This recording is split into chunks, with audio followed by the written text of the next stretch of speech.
Athletes are just looking for someone who knows what they're doing, cares about them, and wants to do right by them. Men or women, it's all the same. As long as you can show them that you know what you're doing and that you care about them, you'll be well received. And that's been my experience so far. Through every level that I've worked at with every team, it's never been, here's this girl working with a bunch of guys. It's been, here's everyone playing their role and trying to accomplish something together.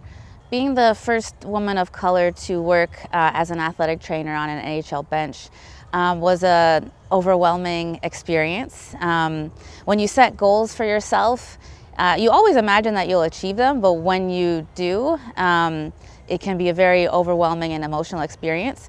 I still have a lot of things that I want to accomplish, and I certainly don't work full-time in the NHL yet. That's still my goal. But to even just get one game and to know that for that day I reached my goal was an incredible feeling of just gratitude and pride, and knowing that I still need to work even harder to eventually get there full-time.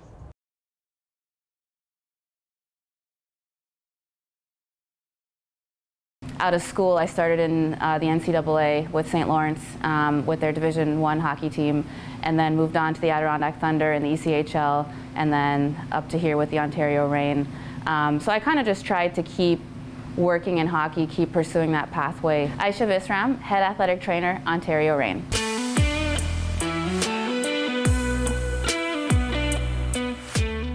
They were both born in Africa and then moved together to Canada a few years before I was born in like the mid-'80s.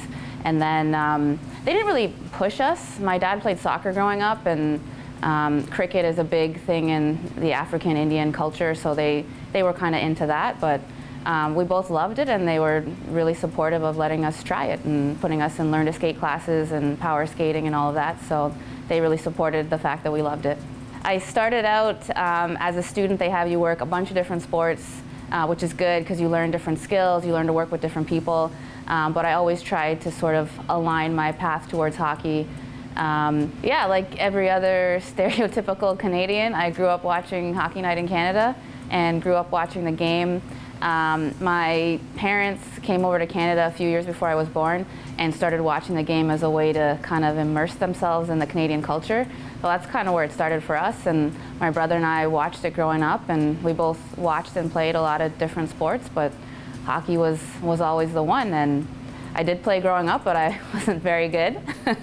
So that really wasn't my calling, and when I decided to go into athletic training, it was just the perfect way to combine the passion that I had for healthcare and finding a way to stay in a game that I loved. I mean, when I was growing up, the idea of women working in professional hockey was still a little crazy, and I've been lucky that a lot of really qualified, driven women came before me to pave the way, but I've never felt since I've come here that it was ever an issue.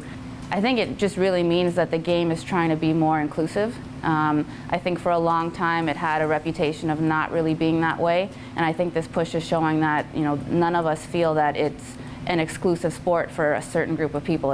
It's for everyone, every background, every gender, everyone's included. I think it's really great that we put a priority on focusing on that.